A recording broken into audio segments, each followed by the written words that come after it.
Repair Clinic encourages you to perform this procedure safely. In this video, we will show one or more of these icons to alert you when to use caution.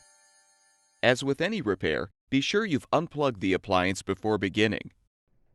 Your first step is to detach the control panel. Depending on your model, you will either insert a putty knife under the panel to release the two clips, or you will pull off both plastic end caps and remove the screws found underneath. Now, rotate the control panel up. Remove the screws securing the main top and slide the top off. Next, insert a flathead screwdriver between the upper and lower front panels to release the two clips and detach the lower panel. Remove the two door springs. Remove the upper panel mounting screws at the bottom, along with the lint screen duct screws. Detach the moisture sensor wire. Now, disconnect the door switch wire connector. Remove the screws from the top of the upper panel.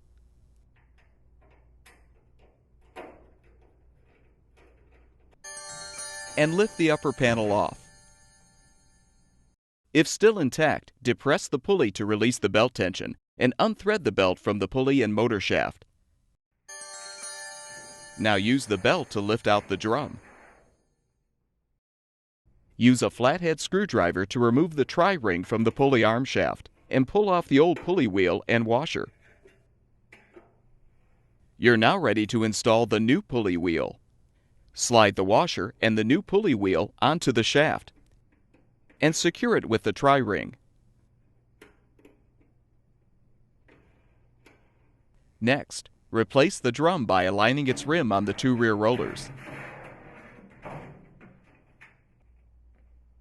And loop the belt around the tension pulley and motor shaft in a zigzag formation.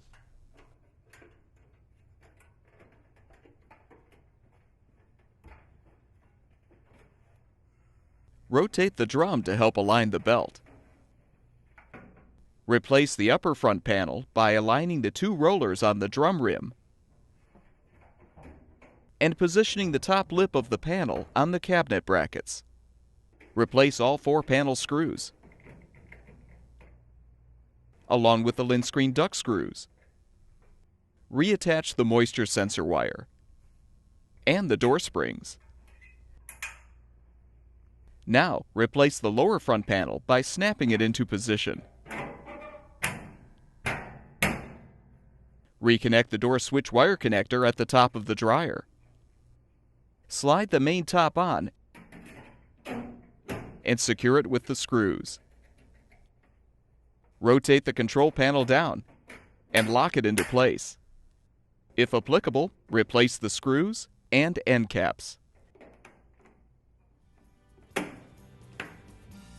You're now ready to plug the appliance back in to make sure it's functioning properly.